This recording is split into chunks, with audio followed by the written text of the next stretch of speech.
বাংলাদেশ হয়তো ব্যাটিংয়ে খারাপ করছে কিন্তু পুরো একবারে কাঁপাই দিয়েছে। পাকিস্তান যে অবস্থা একটা লড়বড় টিম, এই টিমের সাথে আপনারা খুব ভালোভাবে জিতবেন। দুবাই শেখ যারা তাদের সাথে ভালো সম্পর্ক, তাদের সাথে আলোচনা করছে যে মানে ওকে আনা যায় কিনা বাংলাদেশ থেকে। পাখা মানে উড়ে যায়, কাতার থেকে পানি দিয়ে নিজে ডুবে ডুবে আসলে ঢুকে যায়। শাদি কর, বিয়ে কর, ইন্ডিয়া সিরিজই না। ভারতের বিপক্ষে এত হাই ভোল্টেজ একটা ম্যাচ বাংলাদেশের জেতা উচিত ছিল কিনা? অবশ্যই জেতা উচিত ছিল, কারণ মানে ভারতের মতো টিমকে মানে বাংলাদেশে যেভাবে কাঁপাই দিয়েছিল, যেভাবে আসলে প্রেশারে ফেলাইছিল, অনেক বড় সুযোগ ছিল এই এশিয়া কাপে যে 169 রানে করলে বাংলাদেশ জিতবে। তা আসলে অনেক বড়টা সুযোগ ছিল, চান্স ছিল, সেটা করতে পারে নাই। তবে তারপরও ভাইদের সাথে আসি, আজকে কোনো সমালোচনা কোনো কিছু না। আপনারা অনেক ভালো করছেন, অনেক ভালো করছেন।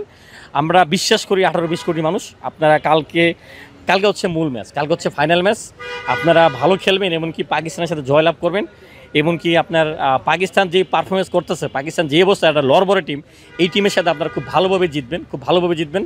আপনাদের প্রতি অনেক বিশ্বাস আছে। আজকে যে ব্যাটিং করছেন এটা আসলে কিছুই না, এটা ব্যাপার না ভাই। 2-3টা ম্যাচ 4-5টা খেললে আপনার 4-5টা ম্যাচ আপনারা খুব ভালো খেলছেন। 4-5টা ম্যাচ খেললে একটা ম্যাচে ফ্লাপ যায়, ব্যাটিং খারাপ করে। তা আজকে নিয়ে কোনো কথা নেই। কালকের ম্যাচ ভাই, কালকে ফাইনাল ম্যাচ। আমি মনে করি যে আপনারা ভালো খেলবেন এবং জিতবেন। আজকে যেভাবে আপনারা কাঁপাই দিয়েছিলেন ইন্ডিয়াকে, মানে আমাদের অনেকেই, লিটন দাস ছিল না, তারপরে আরও 2-1 বলার তাসকিন আহমেদ ছিল না। তা সব দিক দিয়ে বিবেচনা করলে অসাধারণ খেলছেন। পাকিস্তান গতকালকে কিন্তু 134 রান করতে যেয়ে কিন্তু মনে হচ্ছিল শ্রীলঙ্কার কাছে মানে হেরে যাবে। সেই টিমের সাথে আপনারা পারবেন ভাই, পারবেন। আপনি আসলে আমরা গত ইন্টারভিউতে আমাদের বলেছিলেন যে ভিসার কথা, আসলে আপনার ভিসার কোনো ব্যবস্থা হয়েছে কিনা বা যাওয়ার কোনো সুযোগ আছে কিনা? না ভাই, সর্বোচ্চ চেষ্টা করছি মানে যেখানে যাওয়া, যেখানে কথা বলা। তবে অসংখ্য মানুষ আপনাদের ভিডিও দেখে বিভিন্ন জায়গা থেকে অসংখ্য মানুষ আমার পেজে, শৈবালি পেজে সবাই মেসেজ দিয়ে আসলেই যোগাযোগ করছে যে তারা করতে পারে কিনা। এরকম লোক গেছে যারা আসলে দুবাইতে থাকে, অনেক বড় বড় জায়গায় আছে। দুবাই শেখ যারা তাদের সাথে ভালো সম্পর্ক, তাদের সাথে আলোচনা করছে যে মানে ওকে আনা যায় কিনা বাংলাদেশ থেকে, খেলা দেখানো যায় কিনা। তারাই আসলে সব রিস্ক। তা দুবাই ইমিগ্রেশনে অনেকে চাকরি করে বাংলাদেশিরা, দুবাই ইমিগ্রেশন পুলিশ যারা, তাদের সাথেও আলাপ করছে যে কিছু করা যায় কিনা। মানে এটা আসলেই মানে আমি অনেক মানে ভাল লাগছে। তাদের এই কৃতজ্ঞতা আসলে কখনোই শেষ করতে পারবো না। বাংলাদেশ থেকে অনেকে ট্রাই করছে যারা বড় বড় জায়গায় আছে, তা হয় নাই। তা এটা একটু সান্ত্বনা আমার যে মানে সর্বোচ্চ চেষ্টা করছে জনগণ থেকে শুরু করে। বিসিবি থেকেও একটা কল আইছিল যে আসলে এখন হওয়া সম্ভব না। তা সব কিছু মিলে মানে কী করুন ভাই, এখন আসলে মন তো আর মানে না। খেলা দেখতেছি মনে হয় টিভিতে ঢুকে যায়। তা ভাইরা ভালো খেললে আসলেই তখন এগুলো সব ভুলে যায়।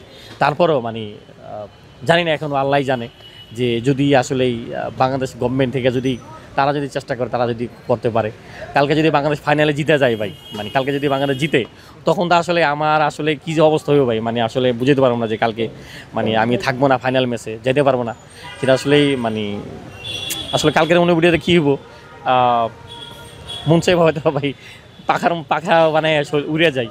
আর নাইলে আপনার ওই সময় মনে হয় যে দুবাই সৌদি আরব জায়গা, সৌদি আরব থেকে আপনার যেহেতু কাছাকাছি, সৌদি আরব সাগরে বর্ডারতে যে যাওয়া যাবে না, সাগর দিয়ে আপনার একবারে মানে পানির নিজ দিয়ে অক্সিজেন বোতল নিয়ে ঢুকে একবার ওই যে বড় বিল্ডিংটা আছে না, টাওয়ারটা দেখছেন দুবাই, ওখানে তো সাগর, ওখানে উঠা এবার মাঠের খেলা দেখা এবার আবারও সৌদি আরব ঢুকা এবার মাঝে মাঝে আসলে এরকম বুদ্ধিও আসে। মানে কাতারে তো যাওয়া যাবো, কাতার থেকে পানি দিয়ে এবার নিজে ডুবে আসলে ঢুকে যায়। অনেক কিছু মাথায় আসে বুঝছেন, কিন্তু মানে এটা আসলে কখনো সম্ভব না। এখন আবেগটা আসলে ধরে রাখতে পারি না, মানে ইচ্ছাও করে যে কোনো বিনিময়ে হোক, যে কোনো ভাবে হোক। আর টাকা পয়সা আসলে এরকম জিনিস যে টাকা পয়সা দেওয়া আসলে সব জায়গায় সব কিছু হয় না। বাংলাদেশে টাকা পয়সা দেওয়া সব কিছু হয়, কিন্তু দুবাইয়ের মতো জায়গায় আসলে টাকা পয়সা দেওয়া হয় না। আজকের ম্যাচে আসলে ক্যাপ্টেন লিটন কুমার দাসকে মিস করেছেন কিনা, বা লিটন থাকলে ম্যাচের ফলাফলটা একটু অন্যরকম হতে পারতো কিনা? হ্যাঁ, লিটন দা সবসময় ভারতের বিপক্ষে তার ব্যাট সবসময় হাসে, সবসময় ভালো খেলে। আমার অনেক ভারতীয় বন্ধু তারাও খুব খুশি যে আজকে লিটন দাস ছিল না। থাকলে হয়তো বা মানে অনেক ভালো হতো বাংলাদেশ যেভাবে ভারতের সাথে খেলে। তা একটাই কথা ভাই, ইন্ডিয়ার বাংলাদেশ হয়তো ব্যাটিংয়ে খারাপ করছে কিন্তু পুরো একবারে কাঁপাই দিছে। বলতে হয় যে বিশেষ করে সাইফুদ্দিনের কথা।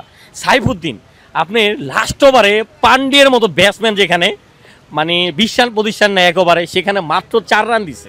2 ওভার মার খেয়েছে সাইফুদ্দিন, লাস্ট ওভার 4 রান দিছে মাত্র। অসাধারণ বোলিং ছিল। আর সাইফ হাসান আসলে এসেই মানে যেভাবে ব্যাটিং করলো, ওকে যদি আসলে কেউ সাপোর্ট দিতে পারতো পারভেজ ইমন 7 বলে ছিল শূন্য, সেখানে 19 বলে 21 রান।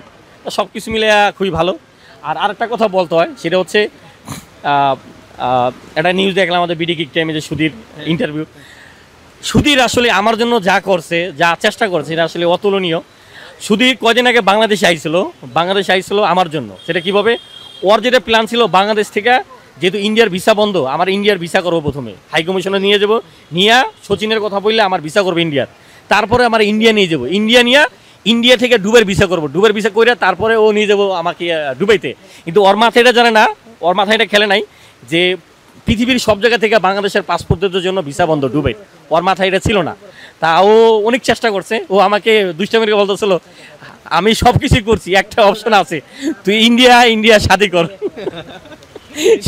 বিয়ে কর, ইন্ডিয়ার সিটিজেন হওয়ার পরে ইন্ডিয়ার পাসপোর্ট বানাই দিম তোর, এই পাসপোর্ট দিয়া তুই পরে সব ওয়ার্ল্ডের সব জায়গায় যাবি, আমি ডুবে যাবি, তোর তখন কেউ আটকাবো না, আমরা দুজনে খেলা দেখবো একসাথে। এখন খেলা দেখার জন্য কি ইন্ডিয়াতে বিয়ে করবেন নাকি?